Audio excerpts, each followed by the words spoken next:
এই করোনা মহামারীর সময়ে দেশের অনেক সুপরিচিত ব্যবসায়ী থেকে শুরু করে চিকিৎসক, নিরাপত্তা বাহিনীর সদস্য, সংবাদকর্মী সহ নানান পেশাজীবীদের আমরা হারাচ্ছি। নিঃসন্দেহে এসব ক্ষতি পুষিয়ে নেওয়া কঠিন হবে, ক্ষেত্র বিশেষে সম্ভব হবে না হয়তো। কিন্তু দিনকে দিন পরিস্থিতি যেদিকে যাচ্ছে আর টেস্ট কেলেঙ্কারির মতো ঘটনা সামনে আসছে, তাতে অর্থনীতি থেকে শুরু করে চিকিৎসা ব্যবস্থার নানামুখী সংকটের শঙ্কা যাচ্ছে। প্রশ্ন উঠছে, এই কেলেঙ্কারি ফাঁসের পর যখন একটি মন্ত্রণালয়ের দুটি অঙ্গ যখন একে অপরের দিকে আঙুল তোলে, তখন সাধারণ মানুষের আস্থা কোথায় গিয়ে দাঁড়াবে? করোনার এই সময়ে এই বিষয়গুলোর দিকে একটু আলোকপাত করতে চাই। আপনাদের সকলকে আমন্ত্রণ 24 ঘন্টায়, সাথে আছি আমি মীরা হাসান।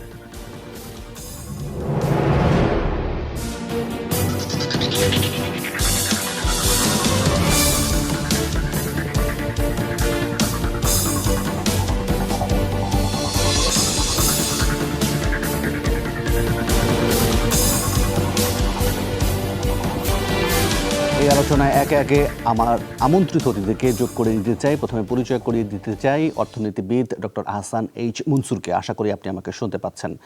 এছাড়াও এই আলোচনায় যোগ করে নিতে চাই বিএম-এর মহাসচিব ডক্টর এহতেশামুল হক, একই সঙ্গে ডিবিসি নিউজের প্রধান সম্পাদক মঞ্জুরুল ইসলাম, এবং আলোচনায় আরও যোগ করে নিতে চাই Khulna metropolitan police commissioner Khandakar Lutful Kabir পিপিএমকে। আপনাদের চারজনকে নিয়ে আলোচনা শুরু করব, তবে শুরুতে টাইটেল ব্রেক আছে এরপরই।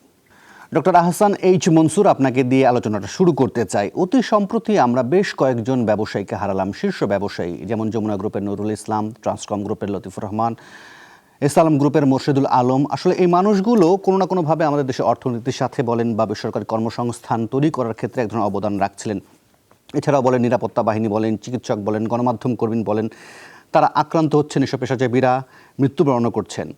এই সময়টাতে এক ধরনের অর্থনৈতিক সংকটের বিষয়ে আমরা শঙ্কা করি এবং সামনের দিনগুলোতে পুনর্গঠনের বিষয়গুলো সামনে আসে। কিন্তু এই মানুষগুলোকে যখন আমরা একে একে হারাই, তখন বিষয়টা আসলে কতটা জটিল হয়ে দাঁড়ায়। আপনার বিশ্লেষণটা দিয়ে শুরু করব, ডক্টর মনসুর। দেখুন, প্রত্যেকটা জীবনই মূল্যবান। প্রত্যেকটা পরিবারের কাছেই তাদের আপনজন সমানভাবে সমাদৃত এবং রেসপেক্টেড। এবং তার বাইরেও আবার আমরা যখন বৃহত্তর প্রেক্ষাপটে তাকাই, তখন আমরা দেখি যে সাকসেসফুল উদ্যোক্তারা যারা বাংলাদেশকে আজকে এই অবস্থায় নিয়ে এসছেন, তাদের সংখ্যা কিন্তু কম নয়। এবং তারা কিন্তু প্রথম প্রজন্মের, বেশিরভাগ ক্ষেত্রে প্রথম প্রজন্মের উদ্যোক্তা, যারা নিজের শ্রম, বল এবং মেধা দিয়ে প্রতিষ্ঠানগুলোকে এই পর্যায়ে নিয়ে এসেছেন। তাদের সংখ্যা আমাদের দেশে এখন বেশ অনেকগুলো আছে এবং তারা বিভিন্ন ক্ষেত্রে নিজেদের অবস্থানকে সুদৃঢ় করেছে। এই ব্যক্তিদেরকে, এরা হলেন আইকনিক ব্যক্তিত্ব, এদেরকে হারানোটা আমাদের জন্য অবশ্যই ক্ষতির কারণ। এবং প্রত্যেকটা হারানোর সাথে আমাদের একটা উদ্যোগও আসে, যে একটা জিনিসটা হচ্ছে যে এদেরকে যদি সংক্রমণে ধরতে পারে, তাহলে কে এর থেকে বাইরে? কেউই না, আমরা কেউই এটার বাইরে নই। আমরা সবাই এখানে একটা মানে যে কোনো সময় আক্রান্ত হতে পারি, সেই জিনিসটা তো একটা আছে। দ্বিতীয়ত যেটা হচ্ছে, এই উচ্চ মর্যাদার ব্যক্তিত্বরা যখন চলে যায়, তখন তাদের সাথে কিন্তু একটা বিশাল ঝুঁকি চলে আসে ওই প্রতিষ্ঠানগুলোতে, যে প্রতিষ্ঠানগুলো কি আগের মতো চলতে পারবে কিনা, তাদের যে যে কর্পোরেট গভর্নেন্স, সাস্টেনেবিলিটি ইস্যু, সেগুলোকে ঠিক মতো ধরে রাখতে পারবে কিনা পরবর্তী প্রজন্মের যারা এটা এই এই হাল ধরবেন এই নৌকাতে। সেই জিনিসটা কিন্তু আমাদের দেশের ক্ষেত্রে বিশেষ করে প্রযোজ্য, কারণ আমরা কিন্তু এখানে অনেক ক্ষেত্রেই কর্পোরেট কালচারটা সেইভাবে গড়ে তুলি নাই। সেটা বেশিরভাগ ক্ষেত্রেই দেখা যায় যে এইটা একটা বিশাল সমস্যা হয়ে দাঁড়ায়। আবার অনেক ক্ষেত্রে দেখা যায় যে খুব successful second generation, third generation আছে, যারা এটাকে হাল ধরে সুন্দরভাবে প্রতিষ্ঠানকে আরো সামনে নিয়ে যেতে পারে। এটা ডিপেন্ড করবে লিডারশিপ ইন দ্য নেক্সট ইস্যুর উপর। তো যাই হোক, যাদেরকে হারিয়েছি তাদেরকে ফেরত পাওয়া যাবে না। আমরা আশা করব যে প্রতিষ্ঠানগুলো তারা গড়ে তুলেছেন, সেই প্রতিষ্ঠানগুলো যেন আমাদের সাথে অনেক অনেক বছর থাকে, এবং এই প্রতিষ্ঠানগুলো যেন তাদের যে বিশাল কর্মী বাহিনী আছে, যাদেরকে তারা এখানে নিয়োজিত করেছেন, তাদের মেধা, তাদের শ্রম এবং তাদেরকে ব্যবহার করে প্রতিষ্ঠানগুলো যেন জনস্বার্থে আরো বড় হয় এবং আরো বৃহত্তর ভূমিকা রাখতে পারে দেশের জন্য, সেটাই আমাদের আশা থাকবে রাইট, সবার ক্ষেত্রে। জি রাইট। আমি একটু মঞ্জুরুল ইসলাম আপনার কাছ থেকে আপনার বিশ্লেষণটা জানতে চাইবো।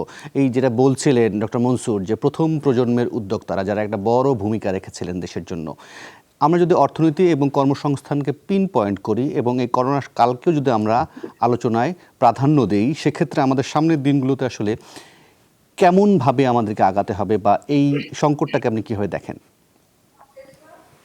ধন্যবাদ আপনাকে। আমি এই আলোচনার শুরুতেই যমুনা টেলিভিশনের উদ্যোক্তা এবং আমাদের টেলিভিশন জগৎকে যারা সামনে এগিয়ে নিয়ে গেছেন, আধুনিক টেলিভিশনকে, তাদের একজন, যেমন নুর ইসলাম বাবুলের আত্মার শান্তি কামনা করি, এবং একই সাথে ইতিমধ্যে যারা মারা গেছেন করোনা এবং করোনাকালে তাদের সকলের। এর সাথে আমি এইটুকু বলবো যে দেখেন, যেমনটা ডক্টর হাসান এইচ মনসুর বলছিলেন চমৎকার করে, যে একটা হচ্ছে ব্যক্তি চলে যাওয়ার সাথে সাথে তাদের সৃষ্টি করা প্রতিষ্ঠানগুলোকে চালিয়ে রাখার একটা চ্যালেঞ্জ। এটা হচ্ছে একজন উদ্যোক্তা যেভাবে একটা প্রতিষ্ঠানকে তিলে তিলে গড়ে ওঠানোর পরে যে জায়গায় রেখে যান, আমরা তো কাউকে আশা করিনি। যে কজন আমরা চলে গেল আমাদের কাছ থেকে, তারা আমি মনে করি এখনো অকাল প্রয়াণ তাদের জন্য। আমরা আশা করছিলাম তারা আরো কিছু সময় প্রতিষ্ঠানগুলোকে আরো পল্লবিত হতে ভূমিকা রাখবেন। তো সেখানে হচ্ছে যে কোনো একটা মৃত্যুর পরে একটা ক্ষতি হয়, সেখানে আমরা আরেকটা বড় ক্ষতির সম্মুখীন হলাম করোনা কালে। তার মানে হচ্ছে ওনারা যদি সুস্থ থাকতেন, জীবিত থাকতেন, তারপরও সেই প্রতিষ্ঠানগুলো নিয়ে কিন্তু একটা ঝড়ের মুখোমুখি হচ্ছিলাম আমরা সবাই।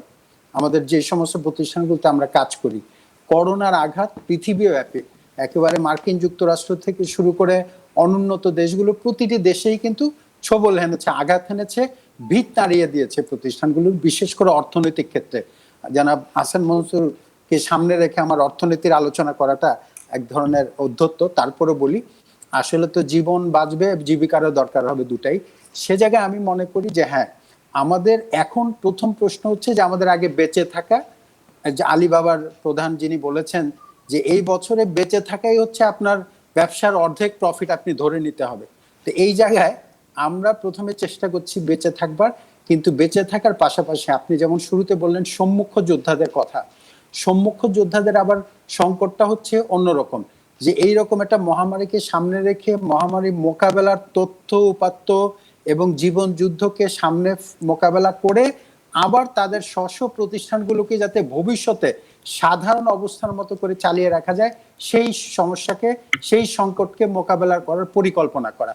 ফলে আমি যেটা মনে করি এখন হচ্ছে আমাদের একটা আপদকালীন ব্যবস্থা দিয়ে আমরা এগুচ্ছি, কিন্তু এর পাশাপাশি এই ঝড়ের মধ্যে থেকেই যেমন কল্পনা করতে হয় ঝড় সেরে গেলে আমরা কিভাবে এগিয়ে যাব, কিভাবে ঘরটাকে আবার জাগিয়ে তুলবো, কিভাবে আমার ব্যবসা প্রতিষ্ঠানগুলোকে জাগিয়ে তুলবো, এই পরিকল্পনাও আমাদের একই সাথে করতে হচ্ছে। ফলে একটা হচ্ছে বর্তমান বাস্তবতা, একটা হচ্ছে ভবিষ্যতের পরিকল্পনা, এর পাশাপাশি হচ্ছে আমার অস্তিত্বের লড়াইটা, জীবনের লড়াইটা, এখন আমি বেঁচে থাকবো কিনা, এই সংকটটা একটা বড় সংকট। জি ডাক্তার ইহতেশাম, আপনার কাছ থেকে এবার জানতে চাইবো, আমি একটু পেশাজীবীদের ব্যাপারে আসি। আমরা দেখছি যে এই করোনাকালে পেশাজীবীদের মধ্যে, চিকিৎসকদের মধ্যে আক্রান্তের হার অনেক বেশি, মৃত্যুর সংখ্যাও অন্যান্য দেশের তুলনায় বেশি। কেন এমনটা হলো ডক্টর ইহতেশাম? ধন্যবাদ আপনাকে। আসলে আপনি যথার্থই বলেছেন, এ পর্যন্ত আমরা আমাদের 64 জন চিকিৎসককে আমরা হারিয়েছি। তাদের মধ্যে অর্ধেকেরও বেশি চিকিৎসক আমাদের প্রবীণ চিকিৎসক, যারা এক্সপার্ট। আমরা বলি চিকিৎসা বিজ্ঞানে একটা বিষয়, আপনি যত পুরনো হয়ে যাবেন আপনি তত এক্সপার্ট হবেন, অভিজ্ঞ হবেন। সেই চিকিৎসকদের আমরা হারিয়েছি। আর আজ পর্যন্ত প্রায় 1954 জন চিকিৎসক এই মহামারীতে আক্রান্ত হয়েছেন চিকিৎসা সেবা দিতে। যেটা আমার পূর্ববর্তী বক্তা মনিরুল ইসলাম সাহেব বলেছেন, আসলে এটা সারা পৃথিবীতে সব দিকেই একটা কিন্তু জড়ো হাওয়া বয়ে নিয়ে আসছিল। বাংলাদেশেও তার কিন্তু ব্যতিক্রম নয়। যদিও আমরা প্রস্তুতির একটা সময় পেয়েছিলাম, সেই সময়টুকু আমরা ভালোভাবে কাজে লাগাতে পারিনি। পরবর্তী পর্যায়ে আমরা যে শুরুটা করেছি, সেই শুরুতে আমাদের অনেক বিড়ম্বনা ছিল। চিকিৎসকদের সবচেয়ে প্রধান যে বিষয় যেটি, সেটা হলো তার নিরাপত্তা।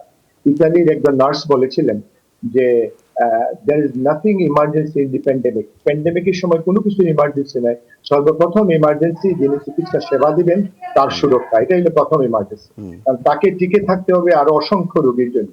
সেই জায়গাটায় আমাদের একটা দুর্বল প্রস্তুতি ছিল, আমাদের প্রপার প্রোটেকশন ইকুইপমেন্ট ছিল না। তারপরে যেটি হলো আমাদের কিন্তু যে সংসদে হাসপাতালগুলোতে স্বাস্থ্যমন্ত্রী যে বক্তব্য দিলেন তাতে তিনি বলছিলেন যে প্রথম দিকে চিকিৎসকরা ঠিকঠাক মতো সুরক্ষা সামগ্রী ব্যবহার করতেন না বা করতে জানতেন না, সেটাও কি একটা কারণ? স্বাস্থ্যমন্ত্রী কি বক্তব্য দিলেন সেটা আমার বক্তব্য নয়।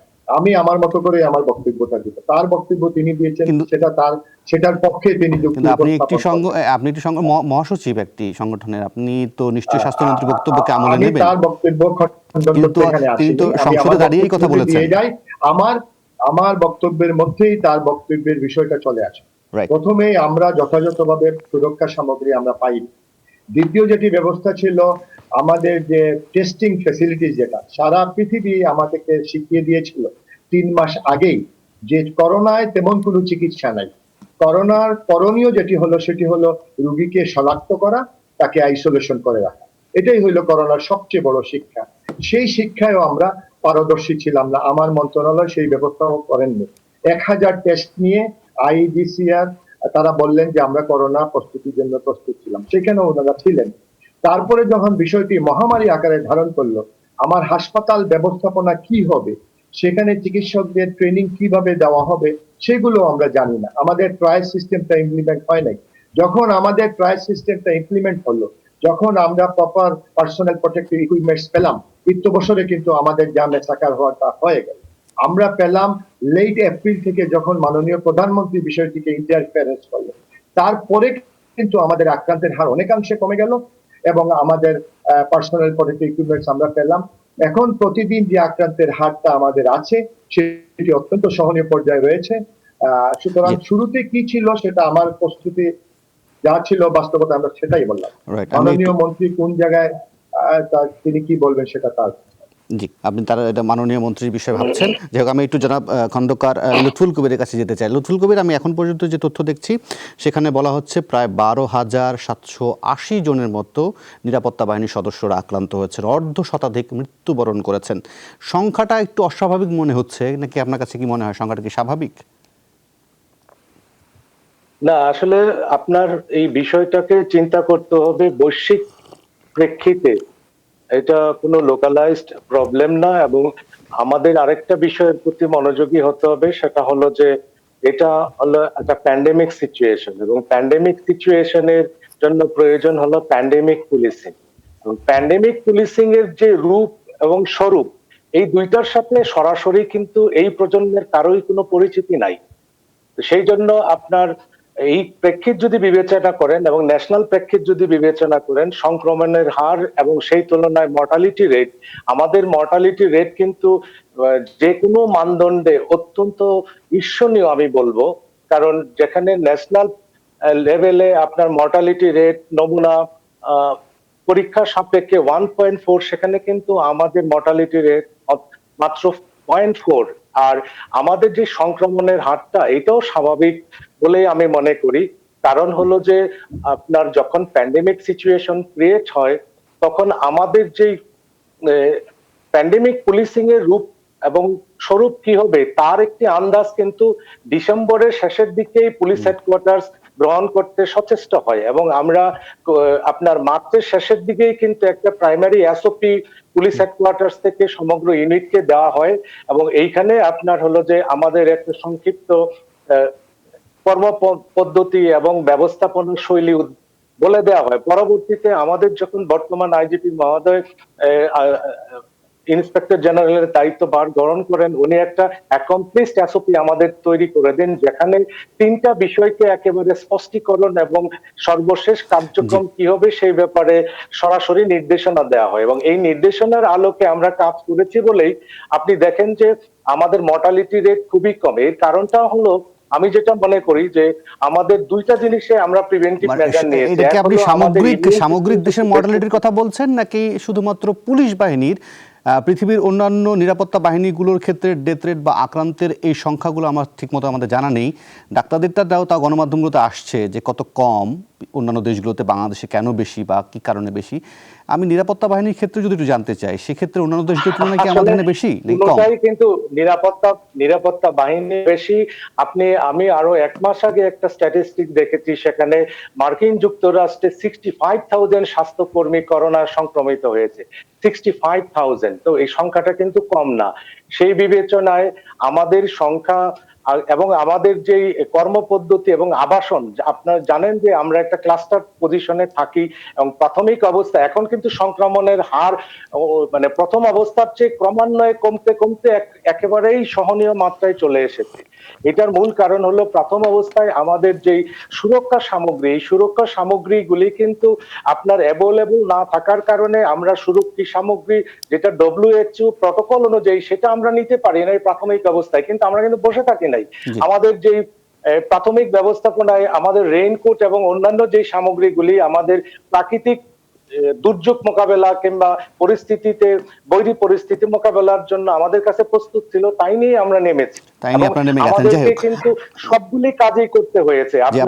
ওই চণ্ডীপাঠ থেকে এই পরিস্থিতিতে পুলিশ বাহিনী নিঃসন্দেহে ডাক্তাররা, চিকিৎসকরা, পুলিশ বাহিনীর সদস্যরা খুব ভালো ভূমিকা পালন করেছেন। গণমাধ্যমে তাদের ভীষণ রকমের প্রশংসা হচ্ছে। আমি একটু আহসান এইচ মনসুর আপনার কাছে জানতে চাইবো, আপনি যদি ডাক্তার এতেশামের বক্তব্য শোনেন, তিনি স্বাস্থ্য ব্যবস্থা, স্বাস্থ্য কাঠামো মন্ত্রণালয় সংক্রান্ত প্রশ্নগুলো তুলছিলেন। আপনার কি মনে হয় কেন আমরা একটি শক্তিশালী, আসলে স্বাস্থ্য খাতকে শক্তিশালী বা শক্তিশালী রূপে কাঠামোগত ব্যবস্থাগতভাবে করতে পারিনি কেন, ডক্টর মনসুর? দেখুন, স্বাস্থ্য খাতকে আমরা বহু বছর ধরে, আমি বলবো যুগের পর যুগ ধরে আমরা অবহেলা করেছি, পাবলিক হেলথ সেগমেন্টটাকে বিশেষ করে। এবং এটা লক্ষণীয় জিনিস যে বাংলাদেশে স্বাস্থ্য খাতে পৃথিবীর মধ্যে সবচেয়ে কম ব্যয় করা হয় আমাদের জাতীয় আয়ের যে তুলনামূলক হিসাবে, মাত্র 0.6। এটা কোনো দেশে হয় না। ভারত, পাকিস্তান, অন্য সব দেশে আমাদের চেয়ে অনেক বেশি করা হয়। এবং এটা কিন্তু ক্রমান্বয়ে হয়ে আসছে। আমরা আগে থেকেই সবসময় অর্থনীতিবিদ হিসাবে এবং সামাজিক দৃষ্টিকোণ থেকে আমরা বলতাম যে এটা কিন্তু আমাদের দেশের স্বাস্থ্য ব্যবস্থাপনার জন্য একটা সহনীয় পর্যায়ে নয়, এটাকে বাড়াতে হবে। শিক্ষা ক্ষেত্রেও বাড়াতে হবে, স্বাস্থ্য ক্ষেত্রেও বাড়াতে হবে, আমরা সবসময় বলে আসতাম। এটা কি সরকার থেকে বরাদ্দই কম দেওয়া হয় নাকি মন্ত্রণালয় থেকে চাহিদাই কম দেওয়া হয়? শিক্ষার ক্ষেত্রে আমরা যেমন জানি যে যা চাহিদা তারা দেওয়া হয়েছে তার থেকে সরকারও বেশি, 5,000 কোটি টাকা বেশি বরাদ্দ দিয়েছে। স্বাস্থ্যের ক্ষেত্রেও কি এই কম বিষয়টি সামনে আসে, তার চাহিদাই কম আসলে দেয় মন্ত্রণালয় থেকে? দেখুন, অনেক সময় আমাকে এটা ফাইন্যান্স মিনিস্ট্রি থেকে অনেকে বলছিলেন যে আমরা যা বরাদ্দ দিই তারা তো সেটা ব্যবহার করতে পারে না। তা আমি তখন একটা যুক্তি দিয়েছিলাম যে আমি না খেতে খেতে আমার পেটের অবস্থা এমন, যখন আমাকে একটু বেশি করে খাওয়া দাওয়া হবে আমি বমি করে ফেলবো। তো আমাদের স্বাস্থ্য মন্ত্রণালয়ের অবস্থাটা হচ্ছে ওইরকম, অর্থাৎ তাকে বঞ্চিত করতে করতে তার অ্যাডমিনিস্ট্রেটিভ ক্যাপাসিটি নষ্ট হয়ে গেছে। সেখানে তাদের যে ব্যবস্থাপনা সেটা খুব দুর্বল হয়ে গেছে, এবং যে ইনস্ট্রুমেন্ট, যে ধরনের যন্ত্রপাতি, সেগুলো চালানোর মধ্যেও লোক নাই, এবং যেগুলো থাকা উচিত সেগুলোও সেখানে নাই। তো সবকিছু মিলিয়েই তো ব্যবস্থাপনাটা হয়, এবং এখানে ফরওয়ার্ড প্ল্যানিং এর ব্যাপক ঘাটতি আমরা দেখছি, এখনো দেখছি। আজকে প্রায় 5 মাস হয়ে গেল করোনা নিয়ে আমরা ডিল করছি। এটা তো অল্প সময় নয়, 5 থেকে 5.5 মাস। কিন্তু আমরা এখনো দেখছি যে ভবিষ্যৎ প্ল্যানিংটা কিন্তু সুস্পষ্ট না। জনগণের সাথে এটা কোনো কমিউনিকেশন হচ্ছে না যে সরকার কি ব্যবস্থা নিতে যাচ্ছে আগামী মাসগুলোতে। সংক্রমণ তো এখন একটু কম সংখ্যার দিক থেকে, কারণ হচ্ছে আমরা টেস্টিং কম করছি। মাঝখানে আমরা 17,000, 18,000, 19,000 টেস্টিং করতাম, তখন আমাদের এটা বেড়ে গিয়েছিল। এখন আমরা 12,000, 13,000 টেস্টিং করি, আমাদের সংখ্যা কমে গেছে। কিন্তু যে ঘনত্ব, যেটা মানে অর্থাৎ যেটা প্রপোর্শন, সেটা কিন্তু বেড়েছে। গতকাল পরশুদিনকে সেটা 24% ছিল। তো এটা তো কমে। কাজে আমি মনে করি যে আমাদের এই শতাংশটা কিন্তু পৃথিবীর মধ্যে অন্যতম উচ্চ পর্যায়ে আছে। কাজে আমাদের টেস্টিংটা তো করে বোঝাতে হবে যে আসলে আমাদের কতখানি দরকার, এবং আমাদের ক্যাপাসিটি গুলো সেইভাবে তৈরি করতে হবে, কিন্তু আমরা তো সেভাবে করছি না। ডক্টর মনসুর, আমি একটু থামাতে হচ্ছে, আমি একটা বিরতি নেই। বিরতির পর আমি ফিরে এসে মঞ্জুর ইসলাম আপনার কাছে জানতে চাইবো, যেটা বলছিলেন ব্যবস্থাপনার সমন্বয়ের জায়গা থেকে। স্বাস্থ্যমন্ত্রী দুঃখিত বরাবরই দাবি করছেন যে এক ধরনের সমন্বয় আছে, ব্যবস্থাপনা ক্ষেত্রে তাদের কোনো ত্রুটি নেই। কিন্তু আপনি লক্ষ্য করবেন যে টেস্ট কেলেঙ্কারির ঘটনার পর একটা মন্ত্রণালয়ের দুটি অর্গান একে অপরের দিকে আঙ্গুল তুলছে। আসলে এটা কী ধরনের সমন্বয়, এটা কী ধরনের ব্যবস্থাপনা, একটু আপনার কাছে জানতে চাইবো। তবে তার আগে নেব ছোট্ট একটা বিরতি, ফিরবো একটু পর।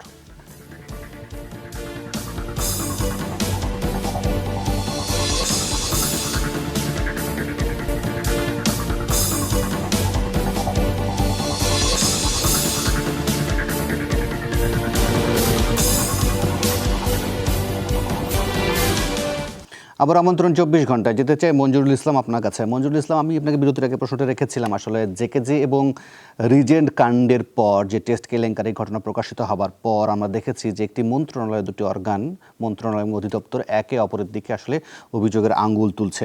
আবার তারা দাবিও করছে যে তাদের মধ্যে কোনো সমন্বয়হীনতা নেই, এই ব্যাপারে কেউ কিচ্ছু জানেন না। বিষয়টা আসলে কিভাবে আপনি ব্যাখ্যা করবেন, কী ধরনের বিশ্লেষণ করবেন যে আসলে এটা কী ধরনের সমন্বয়, এটা কী ধরনের গা বাঁচানোর চেষ্টা? মঞ্জুরুল ইসলাম। ধন্যবাদ আবার আপনাকে। আমি এইটুকু বলবো যে আমি ব্যাখ্যা করবার কোনো আমার আসলে যোগ্যতা নেই।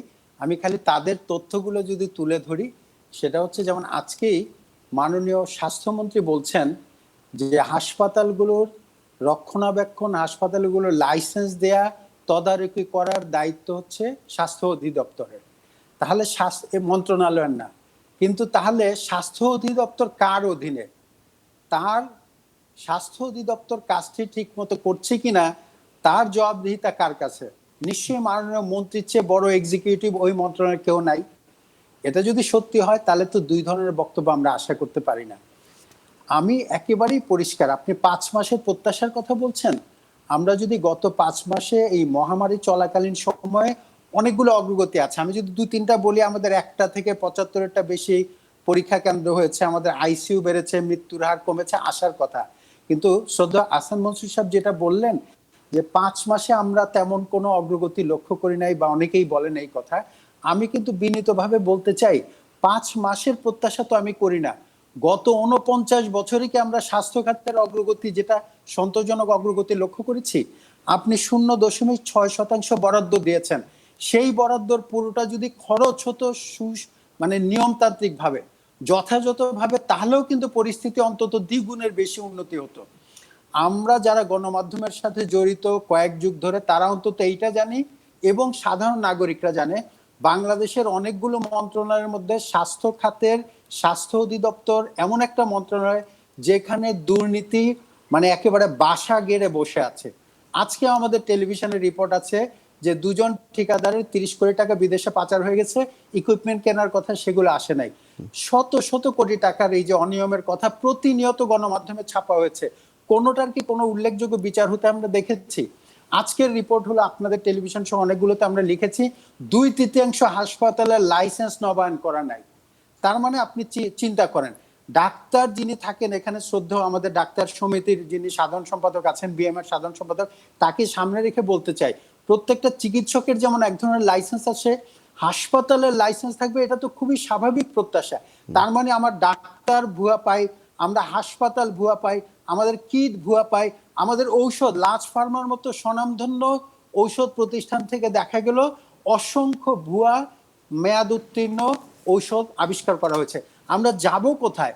পৃথিবীর কোনো অনুন্নত দেশেও স্বাস্থ্য খাতে এত অনিয়ম, এত দুর্নীতি করার কোনো ডাক্তার এতেশাম, এই নজিরগুলো মানে কিভাবে একের পর এক তৈরি হলো? আপনারা এত এত পেশাজীবী সংগঠনের যারা নেতারা আছেন তারা কিভাবে কি দেখলেন? পাশাপাশি আমি পিন পয়েন্ট করে আপনাকে জানতে চাই, জেকেজি এবং রিজেন্ট এই কেলেঙ্কারির বিষয়ে প্রধান দায় কার?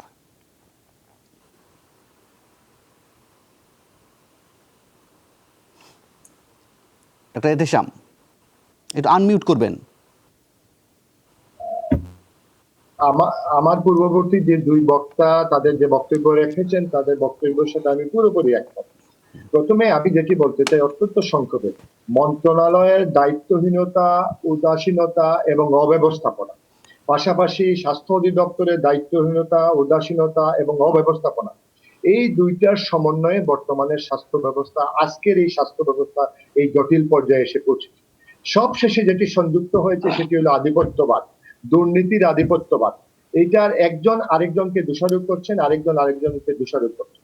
স্পষ্টতই আমি বলতে চাই, regulatory head is the ministry এবং ইমপ্লিমেন্টিং অথরিটি ইজ দি স্বাস্থ্য অধিদপ্তর। দুজনেরই এখানের মধ্যে দায়িত্ব রয়েছে। লাইসেন্সের অথরিটি স্বাস্থ্য অধিদপ্তরের, স্পষ্টভাবেই স্বাস্থ্য অধিদপ্তরের পরিচালক প্রশাসন সেখানে ব্যর্থ, অথবা তিনি হাইড এন্ড সিক করেছেন, অথবা তিনি কারো ডিকটেশনে সেই জায়গায় নোটে লিখেছেন যে সবকিছু ঠিকঠাক আছে। স্বাস্থ্য অধিদপ্তরের মহাপরিচালক, সেই অধিদপ্তরের প্রধান, তিনি তার দায়িত্ব কোনোভাবেই এড়াতে পারেন না। আর মন্ত্রণালয়ের মন্ত্রী 2 সচিব এবং অন্যান্য আরো 2-1 সচিব সেখানে উপস্থিত ছিলেন।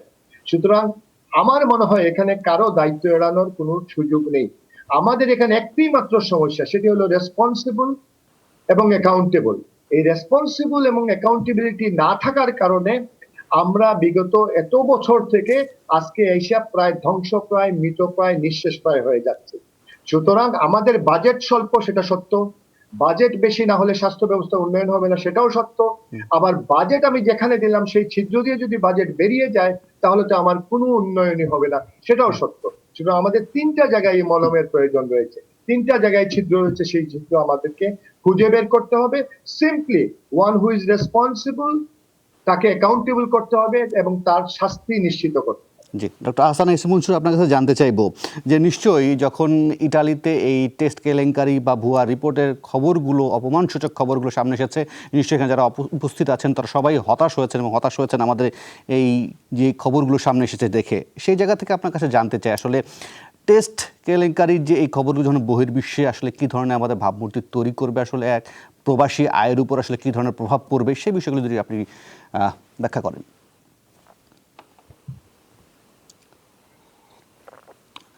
ডক্টর মনসুর, আপনি সম্ভবত মিউট করে রেখেছেন।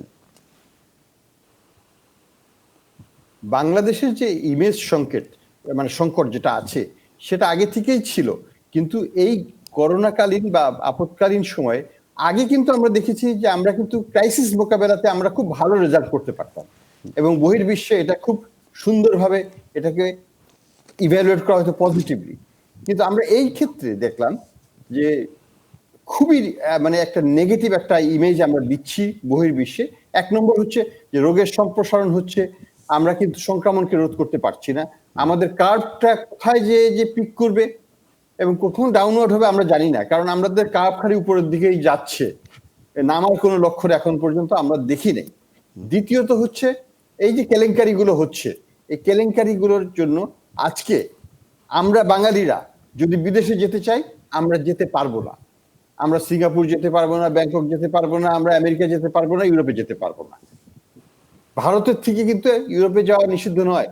ভারতে কিন্তু সংক্রমণ পরিমাণগতভাবে বেশি, কিন্তু অ্যাবসলিউটলি বেশি, কিন্তু রিলেটিভলি আমাদের চেয়ে কিছু কম। ভারত কিন্তু ইউরোপিয়ান ইউনিয়নে যেতে পারে, আমাদের কিন্তু যেতে দিবে না। এবং এই সার্টিফিকেট কেলেঙ্কারি হওয়ার পরে আমাদেরকে উপর কোনো আস্থাই তাদের থাকবে না যে বাংলাদেশিদেরকে যে তারা অ্যারাইভাল ভিসা দেবে, এবং যাদের ভিসা আছে তাদেরকে অন অ্যারাইভাল তারা ডিক্লাইন করবে। তো এই অবস্থাতে কিন্তু, এবং দ্বিতীয়ত যেটা হচ্ছে যে আমাদের দেশে যারা আসবে তারাও কিন্তু শঙ্কিত হচ্ছে। অর্থাৎ আমাদের তো বহির্বিশ্বের সাথে বাণিজ্য করে খেতে হবে, আমাদের তো তাদেরকে বিনিয়োগ তো তাদের কাছ থেকে আমরা চাই, তাদের কাছ থেকে আমরা গার্মেন্টস এর অর্ডার চাই, রপ্তানির অর্ডার চাই, তারা আমাদের দেশে আসুক, কিন্তু তারা তো আসছে না আমাদের। তো এই যে সংকটটা, এটা কিন্তু আমরা নিজেরাই করলাম। ইটস ম্যান মেড একটা ক্রাইসিস, ম্যান মেড ক্রাইসিস। আমি একটু লুৎফুল কবির আপনার কাছে জানতে চাইবো। জনাব লুৎফুল, জি, আমি ডক্টর মনসুর আমি শুনতে পেয়েছি, আমি একটু লুৎফুল কবিরের কাছে জানতে চাইবো যে লুৎফুল কবির, আপনি তো খুলনা মেট্রোপলিটন পুলিশের কমিশনার, পাশাপাশি আপনি আপনাদের পুলিশের ঊর্ধ্বতন কর্মকর্তা, আপনাকে আমরা আসলে পুলিশ বাহিনীর একজন মুখপাত্র বা একজন প্রতিনিধিত্ব করছেন, সেই হিসেবে আসলে প্রশ্নটা আপনাকে করা। বিশেষ করে আমি রিজেন্ডের শাহেদের প্রসঙ্গটি আনে বলতে চাই যে একজন সুপরিচিত অপরাধী, সেই আবার অপরাধিক টকশোর পরিচিত মুখ, র্যাব যাকে বলছে প্রতারণা আইডেল, তাকে এতদিন পর্যন্ত ধরা গেল না কেন? সেক্ষেত্রে যে বহির্বিশ্বে যে ভাবমূর্তির কথা বলা হচ্ছে, সেখানে কি এটাও এস্টাবলিশড হয়ে যায় না যে একজন জালিয়াতি করছে, জালিয়াতি করে একটা লম্বা সময় ধরে ধরাছড়া বাইরে থেকে যাচ্ছে? লুৎফুল কবির। না, আপনার কথা এই সামগ্রিক বিবেচনায় প্রত্যাশা পূরণে ব্যর্থতা যদি একমাত্র মাপকাঠি হয় কিন্তু আমাদের প্রত্যাশা পূরণের জন্য সময়টা কিন্তু সুনির্দিষ্টভাবে নিরূপিত নয়। কারণ একজন অপরাধী এবং এই অপরাধীর ধরন সম্পর্কে কিন্তু আপনি পূর্বে বলেছেন এবং অন্যান্য বক্তারা ইতিমধ্যে এই বিষয়টা খোলসা করেছে। অতএব যেহেতু অপরাধী আপনার ওই মাত্রার একজন অপরাধীকে ধরার জন্য অনেকগুলি মাধ্যমকে আমরা সমন্বিত করেছি, সমন্বয় করছি, এবং এই ধরনের অপরাধী আপনার সারা দুনিয়াতেই কিন্তু আপনার গ্রেপ্তার হওয়ার ক্ষেত্রে সময়ের একটু তারতম্য ঘটে। এর অর্থ এই নয় যে আমরা আইন ব্যর্থ যদি সবার হয়েছি জন্য এবং সমান হয় আমাদের তাহলে আসলে ব্যর্থতা- অপরাধী কোন স্তরের সেটা কি খুব বেশি বিবেচনায় আসার কথা? না না, আমি অপরাধী কোন স্তরের সেই সেই বিবেচনাটা করছি না। আমি বলতেছি যে যে অপরাধীর যে অপরাধ সংগঠনের সক্ষমতা, সেই বিষয়টার কথা বলতেছি। অপরাধীর কোনো আপনার হলো যে শ্রেণীবিন্যাস করছেন, অপরাধীর কোনো শ্রেণীবিন্যাস নাই। Right. আমি বলতেছি অপরাধীর যে নিজস্ব সক্ষমতা, এই সক্ষমতাটার বিবেচনাকে সামনে রেখেই কিন্তু আমাদের এইখানে বিচার করতে হবে যে এইকে ধরতে আমাদের সময় কম বা বেশি লাগছে কিনা। তবে আমাদের পূর্ববর্তী সকল সাফল্যকে স্মারক হিসাবে যদি বিবেচনা করি, ওইটাকে সাক্ষী রেখে এবং দায়িত্ব নিয়ে আমি বলতে চাই যে আপনার আমরা এই ধরনের অপরাধী গ্রেপ্তারে কখনোই ব্যর্থ হই নাই, ইনশাল্লাহ এবারও ব্যর্থ হব না। জি। হয়তো আমরা স্বল্প সময়ের মধ্যেই তাকে গ্রেপ্তার করতে পারব। জি, আমি এই ফাঁকে একটা বিরতি নিই, বিরতির পর ফিরে এসে বাকি আলোচনাটা করবো। ছোট একটা বিরতি, ফিরবো একটু পর।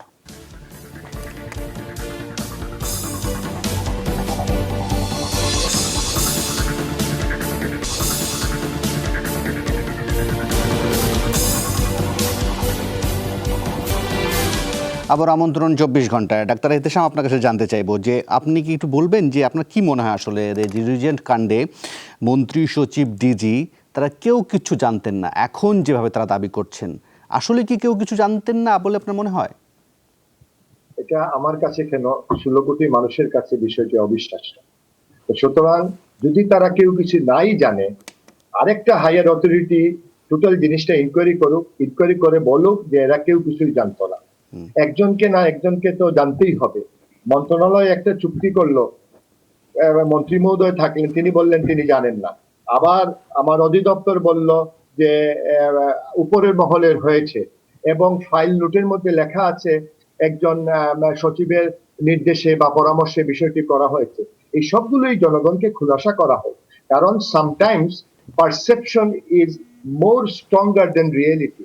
এখন সারা দেশে একটা পারসেপশন হয়ে গেছে যে তারা উভয়ই জড়িত এটার মধ্যে, কিন্তু আপনার হোয়াট ইজ দ্য রিয়েলিটি এটা জনসম্মুখে না আসা পর্যন্ত পারসেপশন উইল প্রিভেইল। জি, হায়ার এবং এই অথরিটি, পারসেপশনটা কিন্তু ক্ষতিকারক হয়। রাইট, এটা জন উপলব্ধি, এটা ক্ষতিকারক হতে পারে। হায়ার অথরিটি তদন্ত করবে, সে হায়ার অথরিটিটা কে হতে পারে? যেটা আগে আমার পূর্ববর্তী বক্তা সুন্দর করেই বলেছেন যে অধিদপ্তরের হায়ার অথরিটি যদি মন্ত্রণালয় হয়, মন্ত্রণালয়েরও higher authorities there, those who are the appointing authority of the minister and the সচিব, তাদেরও তো হায়ার অথরিটি, সবাই কিন্তু অ্যাকাউন্টেবল এন্ড মানে রেসপন্সিবল মন্ত্রণালয়ের কোনো না সমস্যা। কোনো জায়গায়। জি, যাদের দিকে প্রশ্ন উঠছে, আঙ্গুল উঠছে, তারাই যদি নিজেরাই নিজেদের তদন্ত করে আসলে সেটা নিয়ে আরও ধরনের বড় প্রশ্ন উঠতে পারে। যে আমি একটু মঞ্জুরুল ইসলাম আপনার কাছে জানতে চাইবো, আপনি যদি আজকে লক্ষ্য করেন তাহলে স্বাস্থ্যমন্ত্রী একটা বক্তব্য দেখবেন, সেখানে তিনি বলছেন যে তিনি এসবের ব্যাপারে তেমন কিছু জানতেন না, তিনি সেখানে একজন অতিথির মতো উপস্থিত ছিলেন। আপনি দীর্ঘদিন মাঠে সাংবাদিকতা করেছিলেন, এই ধরনের ঘটনাগুলোতে বা মন্ত্রণালয়গুলোতে কি মন্ত্রীরা অতিথির মতো উপস্থিত থাকেন? ওনার পুরো বক্তৃতাটা হচ্ছে এরকম, আমাদের কয়েকজন সাংবাদিক ওনাকে ঘিরে ধরেছিলেন, উনি বলেছিলেন যে ওনাদের মন্ত্রণালয়ের অন্য একটি বৈঠক ছিল, বৈঠক শেষ করে ওনারা এবং সচিব ওনারা যখন চলে আসছিলেন তখন ডিজি মহোদয় গিয়ে বলেছেন যে আপনি মাননীয় মন্ত্রী আপনি থাকেন। বলে কি কারণে থাকবো? রিজেন্ট নামে একটি হাসপাতাল, তারা কোভিডে অংশ নিতে চায়, সেই সমঝোতা স্বাক্ষর অভিযানে অনুষ্ঠানে আপনি থাকলে পরে তারা উৎসাহিত হবে। ওনার বক্তব্য, সে জায়গায় উনি থাকলেন। আমার কথা হচ্ছে যে হ্যাঁ, আমি ধরেই নিলাম যে ওই দিনের ঘটনাটা উনি ইনোসেন্ট, কিন্তু আমার প্রশ্ন হিমেল ভাই, 2014 সালে একটা ল্যাবরেটরিজের লাইসেন্স শেষ হয়ে যাওয়া একটা ল্যাবরেটরি 2014 থেকে 2020 সাল পর্যন্ত 6 বছর মেয়াদে চিকিৎসা দিয়ে হাসপাতাল হিসেবে দিনে দুপুরে দাঁড়িয়ে থাকলো রাজধানীর উপরে, কারো নজরে পড়লো না। আমি সেদিনের কথাটা বাদ দিলাম, আমার সেখানে প্রশ্ন, আজকে আশ্চর্য হবেন আপনি, হলি ফ্যামিলি হাসপাতালের লাইসেন্স নবায়ন করা নাই, বারডেম হাসপাতালের লাইসেন্স নবায়ন করা নাই, ICDDRB আমাদের সবচেয়ে বিশ্বস্ত মেডিকেল প্রতিষ্ঠান, তাদের লাইসেন্স নবায়ন করা নাই, 2/3 হাসপাতালের নবায়ন করা নাই। এটা অথরিটি কারা? এই প্রশ্ন যদি আমাদের জাগে, তার মানে হচ্ছে আমরা এক্সপায়ার হাসপাতালে চিকিৎসা নেব, এক্সপায়ার ঔষধ খাবো অথবা ব্যবহার করব, এক্সপায়ার ডাক্তার অথবা ডাক্তার না এরকম লোককে। রিজেন্ট হাসপাতালে একজন গতকাল একটি টেলিভিশন আমার সাথে টক শোতে ছিলেন, একজন অপরাধী স্টাফ, উনি বলছেন যে সে পিআরও ছিল, তাকে বলা হতো রিজেন্টের মালিক যে তুমি ডেথ সার্টিফিকেট দিয়ে দাও, ডেথ ডিক্লারেশন দিয়ে দাও, একজন মারা গেছে রোগী তুমি দিয়ে দাও। মানে এই পরিস্থিতি দেখার তো স্বাস্থ্য মন্ত্রণালয়, পৃথিবীর সর্বত্র মন্ত্রণালয় এই দায়িত্ব পালন করবে, মন্ত্রীর অধীনে দায়িত্বপ্রাপ্ত অধিদপ্তরগুলো করবে। তার মানে আমাদের দায়বদ্ধতা এবং জবাবদিহিতা মোটেই নাই। ফলে আমরা সর্বঙ্গে ব্যথা কোথায় ঔষধ মাখবো? আজকে শাহেদ একদিন হয় নাই, 30 বছর ধরে সে ভণ্ডামি প্রতারণা করে মাননীয় মহামান্য রাষ্ট্রপতি থেকে মন্ত্রী, নেতা, আমাদের সাংবাদিক সকলকে চোখে ধোয়া দিয়ে এগিয়েছে। আজকে শাহেদদের জয় জয়কার। আজকে এই জায়গাতে একটু ডাক্তার ইহতেশামের কাছে, ডাক্তার ইহতেশামের কাছে 400 কোটি টাকার মালিক। জি, শেষ কথা হবে এই জায়গাতে ডাক্তার ইহতেশামের কাছে ছোট্ট করে জানতে চাইবো, যেটা মঞ্জুর ইসলাম বলছিলেন যে হাসপাতালগুলোর কি অবস্থা, ক্লিনিকগুলোর কি অবস্থা, মেয়াদ লাইসেন্স ছাড়া ছাত্র চলছে, এগুলো চলছে তো নিশ্চয়ই কোনো না কোনো ডাক্তার সেখানে কাজ করছে, আপনাদের ডাক্তারদের কি কোনো দায়বদ্ধতা নেই এসব দেখার বিষয়ে? দেখুন, এই যে আপনি একটা চমৎকার প্রশ্ন করছেন, সব বিষয়ে ঘুরে ফিরেই চলে আসছে আমাদের ডাক্তারদের ঘরে। হাসপাতালে বিছানা চাদর নোংরা, ডাক্তার সাহেবের দোষ। হাসপাতালে ঔষধ নাই, ডাক্তার সাহেবের দোষ। এক্সপায়ারি ডেট ঔষধ, ডাক্তার সাহেবের দোষ। নো, এখানে রেসপন্সিবিলিটি আইডেন্টিফাই করতে হবে। আমি 8,000 টাকা 7,000 টাকা বেতনের একজন কর্মচারী, আমার লাইসেন্স দেখার কোনো অথরিটি নাই যে হাসপাতালে আমি চাকরি করছি। ওইটার মালিক আমাকে লাইসেন্স দেখাবে, বলবে বেটা তুমি চাকরি করতে আসছো, তুমি চাকরি করো, লাইসেন্স দেখার বিষয় আমার। The doctor concerned is not responsible for license. এবং আপনি শুনে আশ্বস্ত হবেন যে রিজেন্ট হাসপাতালের এই যে তারা যে টেস্ট করে টেস্টের রিপোর্ট দিচ্ছে না, 2 জন ডাক্তার মন্ত্রণালয়ে তাদের সচিব বরাবরে লিখিত আবেদন দিছে যে এই হাসপাতালে কিন্তু করোনা চিকিৎসা না করে, করোনা টেস্ট না করে তাদের সার্টিফিকেট দেওয়া হচ্ছে। মন্ত্রণালয় সচিবের কাছে 2টা চিঠি দিচ্ছে। সেই চিঠি দেওয়ারও কিন্তু রাইট সেই ডাক্তারদের নাই, কারণ সার্টিফিকেট ইস্যু করছে আরেকজন ব্যক্তি, যে ব্যক্তি ডাক্তারের নিয়ন্ত্রণে নয়, এবং ডাক্তার নিজেই জানে না ওইখানে কি ডেথ সার্টিফিকেট দেওয়া হচ্ছে, কে মৃত কে জীবিত কোথায়। এখানে কিন্তু ডাক্তার সাহেবদের দায়িত্ব নয়, ডাক্তারের দায়িত্ব হলো রোগীর চিকিৎসা। ধন্যবাদ, বিষয়টা পরিষ্কার হওয়া গেল। আমি একটু লুৎফুল কবির আপনার কাছে জানতে চাইব, আপনি শুনছিলেন কোথায় কোথায় ফাঁকফোকরগুলোর বিষয়গুলো সামনে আসছে। একই সঙ্গে সরকারের পক্ষ থেকে বলা হচ্ছিল যে স্বাস্থ্য খাতে শুদ্ধিকরণের জন্য একটা অভিযান চলবে, সেই বিষয়ে কোনো আপনাদের দিকে দিক নির্দেশনা এসেছে কিনা? না, আমরা এখনো পর্যন্ত এই ব্যাপারে কোনো সুনির্দিষ্ট দিক নির্দেশনা পাইনি। তবে যে বিষয়টা হলো যে যখনই এই সংক্রান্তে আমাদের উপর দায়িত্ব অর্পণ করা হয় কিংবা কোনোভাবে দায়িত্ব পালনের আপনার অধিকার প্রতিষ্ঠিত হয়, ওই ক্ষেত্রে কিন্তু আইন শৃঙ্খলা বাহিনী খুব যত্নের সাথে এই দায়িত্বটা পালন করে, সুচারুভাবে সম্পন্ন করে। আমি উদাহরণ হিসেবে বলতে পারি, র্যাপিড অ্যাকশন ব্যাটালিয়নের কিন্তু নির্বাহী ম্যাজিস্ট্রেট আছে এবং ওদের ভ্রাম্যমাণ আদালত পরিচালনা করার আইনগত এখতিয়ার আছে, এবং এই এখতিয়ার বলে কিন্তু আপনি দেখেন যত বড় বড় অনিয়ম এর বিষয় উদ্ঘাটিত হয়েছে, ভ্রাম্যমাণ আদালতের মাধ্যমে শাস্তির ব্যবস্থা হয়েছে, তার একটা বড় অংশ কিন্তু র্যাপিড অ্যাকশন ব্যাটালিয়ন করেছে। তবে এটার এই কথা বলার মূল কারণটা হলো যে, এবং অর্থ হলো যে, আমাদের উপর যদি দায়িত্ব সুস্পষ্টভাবে অর্পিত হয়, এই দায়িত্ব শতভাগ সততা, স্বচ্ছতা এবং সুচারুভাবে আমরা সম্পন্ন করব, এই সামর্থ্য আমাদের পুরোপুরি আছে, এবং এই সামর্থ্য যে আমার আছে এবং ইচ্ছেও যে আছে, এটা কিন্তু আমরা বারবারই প্রমাণ করি। অসংখ্য ধন্যবাদ লুৎফুল কবির। আমি ডক্টর মনসুর আপনার বক্তব্য দিয়ে শেষ করতে চাই। আমরা দেখছি যে রিজেন্ট বলেন, জেকেজি বলেন, এদের বিরুদ্ধে মামলা হয়েছে, কাউকে কাউকে গ্রেপ্তার করা হয়েছে।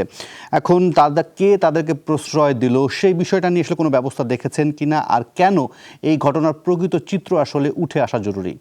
ডক্টর মনসুর। দেখুন, আমরা বেশ কয়েক বছর আগের কথা মনে আছে আমার এখনো, চীনে এই বাচ্চাদের দুধে ভেজাল মিশানো পাওয়া গিয়েছিল এবং বেশ কিছু বাচ্চা অসুস্থ হয়ে গিয়েছিল, 2-1 জন মনে হয় মারাও গিয়েছিল। তাদেরকে একটা ফায়ারিং স্কোয়াডে দেওয়া হয়েছিল, এটা আমার এখনো স্পষ্ট মনে আছে। আমি তখন মার্কিন যুক্তরাষ্ট্রে থাকতাম। আমাদের দরকার কিছু এক্সাম্পলারি পানিশমেন্টের দরকার আছে।